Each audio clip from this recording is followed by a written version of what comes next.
मैंने बॉम्बे के अंदर डॉक्टर जाकिर नाइक का इदारा देखा है। एक सिस्टम था। उनके इदारे में जो टीचर्स पढ़ाते थे, एक कानून था, 8 बजे स्कूल खुलेगा, 1 बजे छुट्टी होगी। किसी भी टीचर को 8:01 पर स्कूल में आने की इजाजत नहीं थी। 7:55 पे आ जाइए। 8:01 अगर होगा तो 3 दिन की तनख्वाह काट ली जाएगी। ये आपकी प्रॉब्लम है कि लोकल ट्रेन से आ रहे हैं या अपनी सवारी से आ रहे हैं, कितना टाइम लगेगा, कितना जाम लग सकता है रास्ते में, ये आपकी प्रॉब्लम है, हमारी प्रॉब्लम नहीं है। जब हम एक टीचर को तनख्वाह अच्छी दे रहे हैं तो उससे हम काम भी अच्छा लेंगे। एक सिस्टम था उनका। एक बार उनकी फ्लाइट 5 मिनट लेट हो गई। उस वक्त किंग फिशर चलती थी बॉम्बे एयरपोर्ट से, कहीं पोराम में उनको जाना था, 5 मिनट लेट हो गई। उन्होंने किंग फिशर फ्लाइट के ऊपर केस कर दिया था, और कोर्ट ने डॉक्टर जाकिर नाइक की बात को एक्सेप्ट करके बहुत बड़ा जुर्माना दिलवाया था। और उन्होंने कहा कि हम ट्रेन और इसीलिए तो छोड़ते हैं और प्लेन लेते हैं, अगर आप फ्लाइट भी 5 मिनट लेट कर रहे हैं तो क्या फायदा हुआ। और जज के सामने खड़े होकर इतनी दलीलें दे दी थी कि आप 5 मिनट की बात कर रहे हो, 5 मिनट में कितने मुल्क बर्बाद हो गए और कितने मुल्क आबाद हो गए। हमारे यहां जलसे तो कराए जाते हैं, लेकिन सिस्टम नहीं, मैनेजमेंट नहीं है। जिस दिन मैंने ये तारीख दी थी 13 तारीख, मैं नहीं जानता हूं जलसा कमेटी कौन है, मैंने तारीख दी थी मौलाना तौहीद साहब को, अब्बास को, और उसी दिन ये कह दिया था कि मुझे 4 बजे किशनगंज से वो ट्रेन पकड़नी है, कोलकाता जाना है, कलकत्ता से फ्लाइट पकड़ के मुझे कहीं और निकलना है, मेरी ट्रेन मिस नहीं होनी चाहिए। कल तक हमसे ये कहा जाता रहा कि आपका टाइम 11 बजे है, 1 बजे जलसा खत्म होगा, हम आपको 3:30 बजे हम पहुंचा देंगे किशनगंज स्टेशन पर। यहां लाने के बाद, स्टेज पर बिठाने के बाद हमसे कहा जा रहा है कि आपका टाइम तो 1:30 बजे। मैं कमेटी से कुछ नहीं कह सकता हूं, इसलिए कि कमेटी के बीच में और हमारे बीच में कोई बात ही नहीं हुई है। जो बीच में पड़ा होगा हम उससे बात करेंगे। मैनेजमेंट बनाइए। एक बात याद रख लीजिएगा, ये जिंदगी का मेरा पहला रिकॉर्ड है, पहला। आपके बिहार में 20 साल से मैं प्रोग्राम कर रहा हूं, ये पहला रिकॉर्ड है जो मुझे 12 बजे से लाकर स्टेज पे बिठाकर 1 घंटा फालतू बिठाया गया है। ये जिंदगी का मेरा पहला रिकॉर्ड है। इतनी देर में स्टेज पर नहीं बैठा हूं, लेकिन आपने इस रिकॉर्ड को तोड़वाया है। मैं भी इसको जिंदगी भर याद रखूंगा, मैं भूलता नहीं हूं। जहां मेरे साथ एक तारीख बन जाती है, उस गांव का नाम मेरे जहन में जिंदगी भर रहेगा। वैसे मुझे ये नहीं मालूम कि मैं यहां कब आया था। कोई कह रहा 2006 में आए थे, कोई कह रहा कि 2010 में आए थे, कोई कह रहा था कि आप 6 साल पहले आए, मुझे मालूम ही नहीं। एक साहब ने मुझे बताया है कि आप यहां एक बार आ चुके हैं और आपका जूता भी यहां से चोरी हुआ था। जब उसने ये मुझे बताया तो फिर आज मैंने जूता इस टेबल के नीचे रख दिया ताकि फिर ना हो, क्योंकि बहुत से लोग जूता इसलिए चुराते हैं कि मौलाना जर्जिस का जूता पहनेंगे तो शायद जन्नत में चले जाएंगे। अरे भाई, मेरा जूता पहनने से किसी को जन्नत थोड़ी मिल जाएगी। मौलाना जर्जिस को खुद नहीं मालूम कि वो जन्नत में जाएगा कि नहीं जाएगा। कि अमल से जिंदगी बनती है जन्नत भी जहन्नम भी, ये खाकी अपनी फितरत में नूरी है न नारी। मैं इसमें पूरी बहस नहीं करना चाहता हूँ, बस एक नसीहत देना चाहता हूँ जलसा कमेटी को। मैनेजमेंट अगर आपका नहीं है तो आप नाकाम हैं, फेल है पूरी तरीके से। सिस्टम बना के रखिए। आप किसी मुकर्रिर को अगर टाइम दे रहे हैं 12 बजे का, मुकर्रिर की जिम्मेदारी है कि 11:59 पे वो अपनी बात खत्म कर दे, 12:01 नहीं होने दे। ये जिम्मेदारी है। आप हमको टाइम दीजिए, बताइए कितना बोलना है, मैं 2 मिनट पहले अपनी तकरीर खत्म कर दूंगा, 1 मिनट आगे नहीं बढ़ने दूंगा। हमारे जुमे के खुतबे होते हैं 12:30 से लेकर 1 तक, 1:01 नहीं होने देता हूं मैं। सही सलाहियत वो कहलाती है कि आदमी अपनी पूरी बात कम समय में भी कह ले जाए, थोड़े वक्त में भी अपनी बात कह ले जाए। एक बार जब अंग्रेजों की हुकूमत थी यहाँ पर और महात्मा गांधी को बड़ी मुसीबतों से गुजरना पड़ा, तो अंग्रेजों ने उनको कैद किया, बड़ी मुश्किल से उनको बोलने की इजाजत दी, लेकिन उनसे कह दिया कि आपके पास 1 मिनट का टाइम है, 1 मिनट में जो बात कहना हो कहो। महात्मा गांधी ने अपनी बात 1 मिनट में भी कह दी थी लोगों से। और क्या कहा, लोगों मुझे ज्यादा टाइम नहीं मिला बोलने का, इन अंग्रेजों ने मुझे 1 मिनट का टाइम दिया है, लिहाजा भारत की कंडीशन ये है, हमें यूं करना है। बस ये कहकर वो हट गए, इतनी सी बात कहकर इशारा कर गए कि हमें तुम्हें निकालना है और भारत के अंदर हमें गुलामी से अपने मुल्क को आजाद करना है। 1 मिनट में वो अपनी बात कह गए। अच्छा खतीब, अच्छा मुकर्रिर, अच्छा मौलवी वो होता है जो कम समय में भी अपनी बात कह ले जाता है।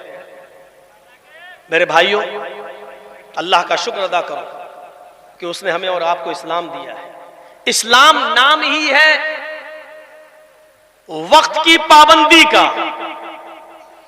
देख लीजिए आप, फजर की नमाज उसका एक वक्त है, जोहर की नमाज उसका एक वक्त है, असर की नमाज उसका एक वक्त है, मगरिब की नमाज उसका एक वक्त है, इशा की नमाज उसका एक वक्त है। यह भी कह दिया गया इस वक्त पर आओ नमाज पढ़ो, और यह भी कहा बिला किसी उज़्र शरई के अगर आपने वक्त की पाबंदी नहीं की तो आप गुनाहगार भी होंगे। उज़्र शरई होना चाहिए, बुखार आ गया, बीमार है, आंख लग गई, सो गए, नहीं उठ पाए। यह भी नहीं कहा कि 5 वक्त की नमाज आप एक ही टाइम में पढ़ लो, चलिए हम खड़े हो गए, अल्लाहू अकबर, नमाज ही तो पढ़ना है, फजर की नमाज हम अभी पढ़ लेते हैं, नहीं होगी। जोहर की नमाज, 5 नमाज हम इकट्ठी पढ़ लेते हैं, चलिए, नहीं होगी। क्यों नहीं होगी? इस्लाम हमें नमाज का नहीं, हमें वक्त का पाबंद बनाना चाहता है। वक्त की पाबंदी करना सीखिए आप। रोजे का एक वक्त है, आप इस वक्त रमजान के रोजे रखना चाहे नहीं रख सकते, वो अपने टाइम पर ही रखना पड़ेंगे। सर्दी है तो दिन छोटा हो जाएगा, गर्मी है तो दिन बड़ा हो जाएगा। सर्दी है तो रोजा आपको 12 घंटे का, 10 घंटे में रोजा इफ्तार हो जाएगा। गर्मी है तो 14 और 15 घंटे भी रोजा रखना पड़ेगा। ये वक्त की पाबंदी इस्लाम हमें बताता है। इस्लाम के उसूलों से हम सीखें कि वक्त की पाबंदी क्या होती है। हर मामले में अपनी जिद नहीं चलाना चाहिए, अपनी जिद नहीं चलाना चाहिए। एक वक्त था, अल्लाह के नबी सल्लल्लाहु अलैहि वसल्लम ने सहाबा को हुक्म दिया कि जंगे खैबर के अंदर जो माल काफिरों ने छोड़ा है और हमारे हाथ लगा है, सारे लोग खैबर में लूटा हुआ माल और काफिरों से छीना हुआ माल जमा कर दें, ताकि जो मुसलमान सहाबा जंग में लड़ रहे थे उनमें पूरा पूरा बांट दिया जाए और तकसीम कर दिया जाए। तो सहाबा किराम दे गए और अल्लाह के रसूल ने जितने लोग लड़ रहे थे सहाबा, उनमें बराबर बराबर तकसीम कर दिया। जानते हो, एक सहाबी 1 महीने के बाद एक चादर लेकर आए और कहा, अल्लाह के रसूल, जंगे खैबर में काफिरों के हाथ से जो माल लगा उसमें ये चादर भी थी, ये खूबसूरत चादर थी, इस पर मेरी नीयत खराब हो गई थी, इसलिए मैंने इसको अपने पास रख लिया था, मैं अब देने आया हूं। अल्लाह के नबी ने सुना तो फरमाया, क्या तुमने ऐलान सुना था? माल जमा करने का हुक्म दिया गया था तो सुना था? कहा हाँ। तो अल्लाह के रसूल ने क्या कहा? उस ऐलान को सुनने के बावजूद तुम चादर नहीं जमा किए? कहा नहीं। कहा जाओ, अब चादर को जमा करने का वक्त निकल गया, अब इस चादर के हम कितने टुकड़े करेंगे और कितने लोगों को बांटेंगे। अब ये चादर तुम्हारी कबूल नहीं की जाएगी, क्योंकि ऐलान किया जा चुका है, वक्त उसका निकल चुका है, तुमने अपने वक्त से अंदर चादर जमा नहीं की है, अब इस चादर को कयामत के दिन लेकर आना। अल्लाह के रसूल ने उस चादर को कबूल नहीं किया। वो सहाबी बराबर नमाज पढ़ते रहे, रोजा रखते रहे, सारी इबादतें करते करते रहे, तहज्जुद पढ़ते रहे, हर चीज की पाबंदी करते रहे। फिर एक मौके पर जंग हुई, उस जंग में वो शिरकत भी किए और मुसलमानों के साथ लड़कर कत्ल भी कर दिए गए, शहीद भी हो गए। सहाबा ने कहा उनके लिए खुशखबरी है, ऐ अल्लाह के रसूल देखिए वो लड़ते लड़ते मैदान जंग में शहीद हो गए और शहीद तो जन्नती होता है। अल्लाह के नबी ने फरमाया लेकिन वो जन्नती नहीं है। लड़ते लड़ते शहीद हो गए, उनके बारे में कहा वो जन्नती नहीं है। आपने फरमाया इन्ना शमलतल्लती अखज़हा यौम खैबर लतश्तइलु अलैहि नारा। यह है बुखारी शरीफ की हदीस के अल्फाज। जो चादर उन्होंने तकसीम होने से पहले ले ली थी और ऐलान हो जाने के बाद जमा नहीं की, अपने वक्त के अंदर उन्होंने उस चादर को जमा नहीं किया, वो चादर जहन्नम की आग बनकर उनके ऊपर भड़क रही है। उस चादर की अमानत में खयानत करने की सजा जब तक ये जहन्नम में पा नहीं लेंगे तब तक ये जन्नत में नहीं जाएंगे। वो चादर इस सहाबी के ऊपर जहन्नम की आग बनकर भड़क रही है। वक्त की पाबंदी देखिए आप क्या होती है। उन्होंने वक्त के अंदर चादर जमा नहीं की, एक दो महीने के बाद जब लेके आए तो अल्लाह के रसूल ने फरमाया कि जाओ अब ये चादर कबूल नहीं की जाएगी, कयामत के दिन लेके आए। वक्त की पाबंदी करना सीखिए, एक एक मिनट बहुत कीमती है। दुनिया में सबसे ज्यादा नाकाम और नाकारा वो इंसान है जो वक्त की पाबंदी नहीं करता है। नबी अकरम सल्लल्लाहु अलैहि वसल्लम ने एक हदीस के अंदर 4-5 चीजें गिनाई हैं। उन 4-5 चीजों में जानते हो एक चीज आपने क्या फरमाई है, इख्तनिम खम्सन क़ब्ला खम्सिन। आपने फरमाया 5 चीजों के आने से पहले 5 चीजों को गनीमत जान लो।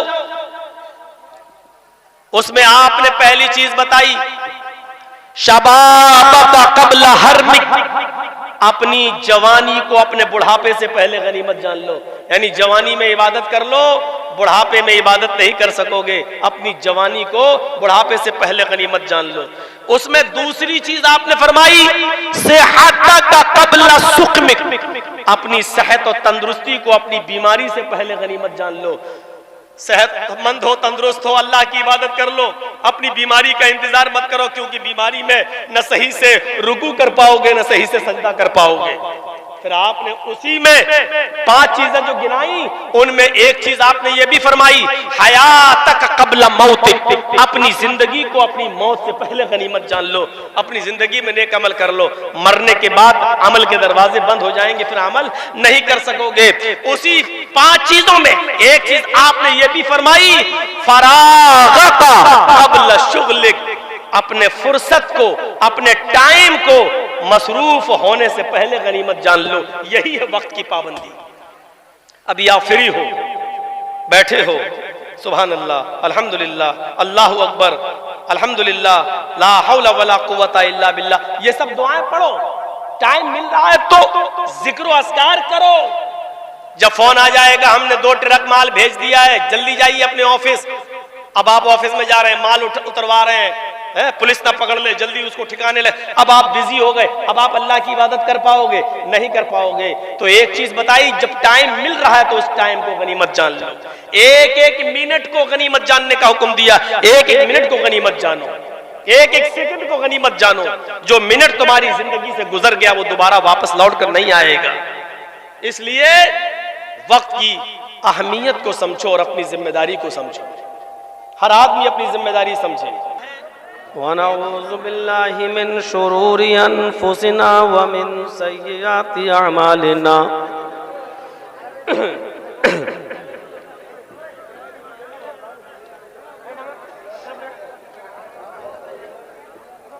मन यहदिहिल्लाहु फला मुज़िल्ल लहु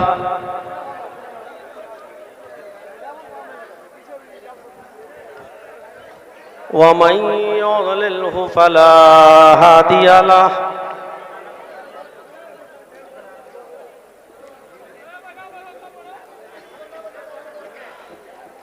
व अशहदु अल्ला इलाहा इल्लल्लाहु वहदहु ला शरीक लहु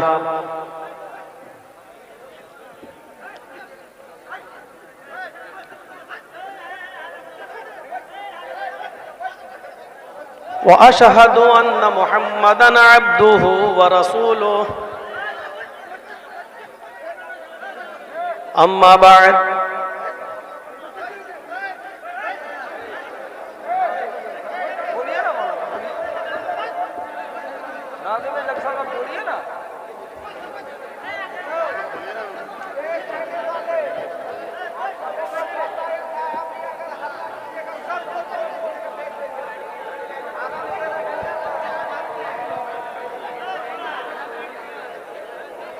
फ़इन्न खैरल हदीस किताबुल्लाह व खैरल हदी हदी मुहम्मदिन सल्लल्लाहु अलैहि वसल्लम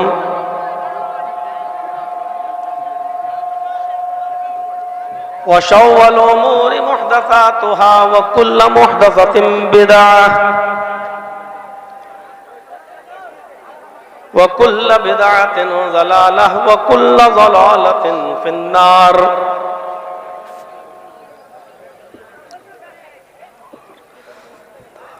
अऊज़ु बिल्लाहि मिनश शैतानिर रजीम। बिस्मिल्लाहिर रहमानिर रहीम।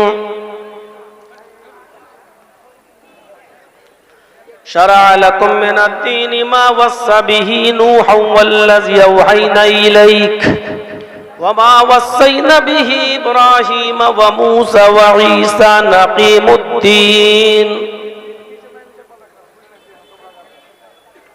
रब्बि इश्रह ली सदरी व यस्सिर ली अमरी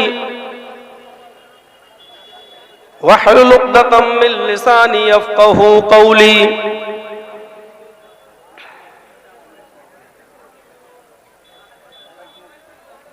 स्टेज पर तशरीफ़ फरमा मुअज़्ज़ज़ उलमाए किराम,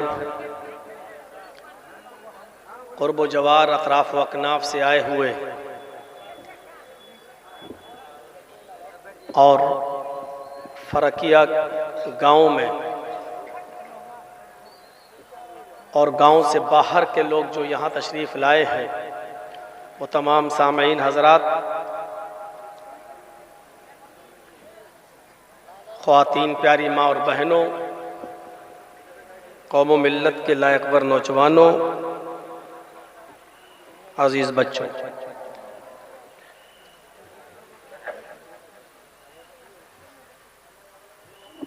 अल्लाह रब्बुल आलमीन का शुक्र है और उसका एहसान है कि उसने हमें और आपको 13 नवंबर के इस इजलास में यहाँ किताब व सुन्नत की बातें सुनने का मौका अता फरमाया। मुख्तलिफ उलमा से आपने बहुत सी गुफ्तगू सुन ली है और आप मुझे भी सुन रहे हैं।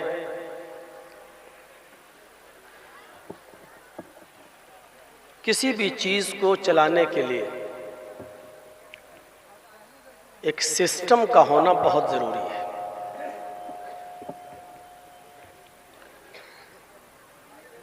सिस्टम जब बिगड़ता है तो सिस्टम का बिगड़ना हमें मैसेज देता है कि हम बहुत पीछे हैं।